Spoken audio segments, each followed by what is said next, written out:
Hello, lovely people. Welcome to Ari Talks About Music. I'm Ari, and today I'll be reviewing the new Little Simz album, Lotus. Lotus is the sixth album from the British rapper Little Simz, who over the last few years has built up what I think is one of the absolute best three-album runs in modern hip-hop, with Grey Area in 2019 being a much-needed departure from the sound of her first two albums, and really saw her exploring a much more experimental direction that worked really well. And then, of course, Sometimes I Might Be Introvert in 2021 still stands to this day as one of, if not my favorite hip hop album of the decade so far. Just being this absolutely incredible and very lush and grand concept album with some of her most personal and profound lyrics of her career. And then even No Thank You in 2022, I think is the most underrated of the three, being a lot less conceptual than the other two, but still just being an absolutely fantastic hip hop album with very little to complain about. And so the main problem with having such an incredible three album run like that is how do you even begin to follow it up? And so of course I would be lying if I said my expectations for this album weren't very high, and with her teasing new material towards the end of last year, this might just have been my most anticipated release of 2025. This album's release was also postponed by around a month, which I think now having listened to the album in full multiple times, it really does highlight to me that, to be honest, I think this album should have been postponed even more, with there being so many tracks that showcase a genuinely great idea and could have been something amazing but still just feel very unfinished, which I know more than anything is absolutely not Simz's fault, with her having gone through a whole ordeal with her producer, which definitely played into how unfinished this album feels, as well as even its postponement. But despite how many unfinished tracks there are on this album, there are still lots of absolutely fantastic ones, and the opening track Thief is definitely one of them, with absolutely amazing and such punchy drumming, and of course Simz's absolutely top-notch rapping. And even a lot of the brilliant lyricism, despite being so witty, is still so hard-hitting, which I absolutely love about her music, which she does so well, so consistently. I think that this is absolutely one of the best produced songs on the album as well, and a lot of the very brief outbursts are such incredible moments that really keep it so dynamic. And even some of the more orchestral moments as well are absolutely amazing, being one of the things that I think Simz does consistently the best. And this song is absolutely no exception, being easily one of her absolute best. And then of course I think the biggest issue with opening with such an amazing track is then just how high it sets the bar for the rest of the album, with the following track Flood not quite living up to how incredible the opening song is. It does start quite strong with this very suspenseful and mysterious atmosphere. However, I think one of the biggest problems is that such a suspenseful atmosphere is typically something you would want to build towards an epic climax. And despite all of the tension that is created in the first half of this song, it never really builds towards anything. And it really does feel like that as the song progresses, that suspense just kind of slowly dissipates until there's nothing left, with this song really just being very much the same all the way through. And I definitely think that the lack of structure and lack of sound changes has to be its biggest flaw. And then going into Young, I think this is definitely one of the most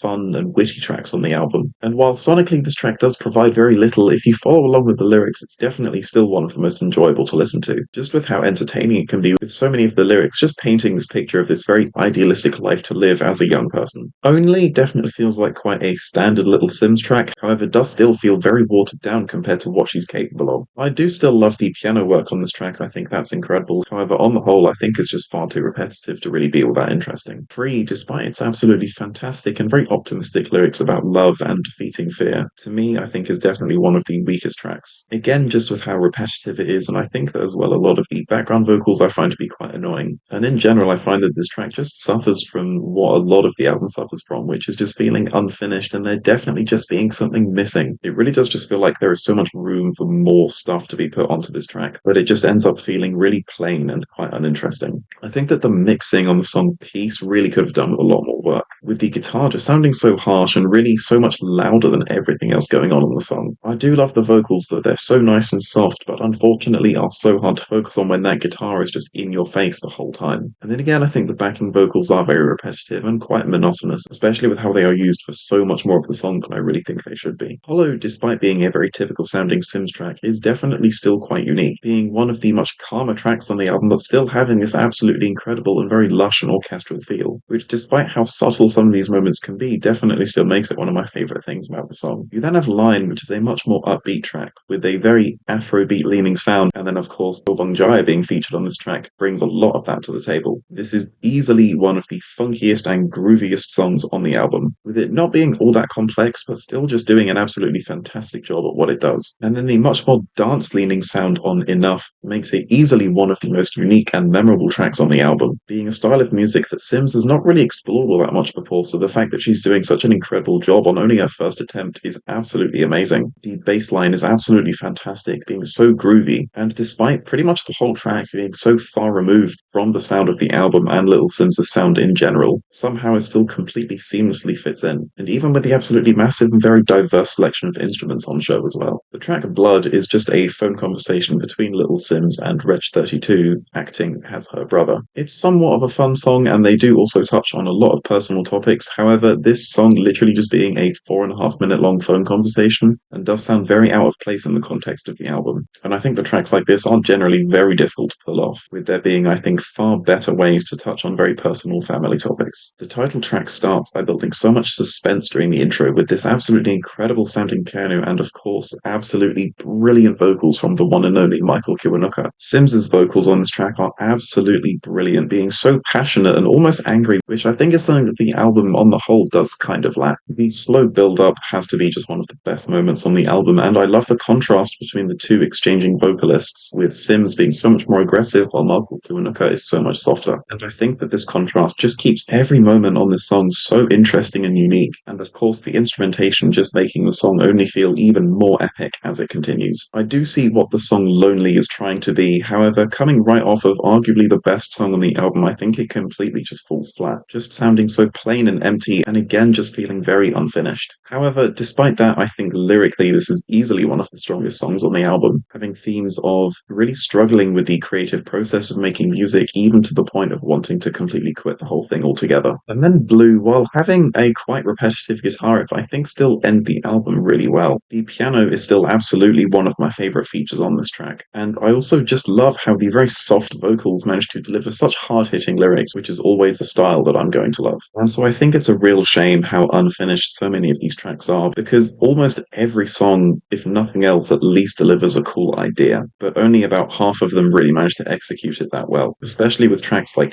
Thief and the title track, which are easily my two favorites, just for how much they bring to the table and the absolute complexity of both songs in both structure, instrumentation, and lyricism. But unfortunately, I think most of the other songs really just don't quite manage to compare, with a lot of them feeling very plain and very empty, and the production could still do with a lot of touching up on many songs. But now that Simz has settled with a different producer, I really hope that this is just an outlier of a project and she can continue going back to being one of the best and most consistent rappers in modern hip-hop from this point forward. And so for now, I'm feeling a 6 out of 10 for this album. Thank you so much for watching this review. Please be sure to listen to this album yourself and tell me your thoughts below. Please leave a like if you liked the video, and please leave a dislike if you didn't like the video. And remember to stay hydrated.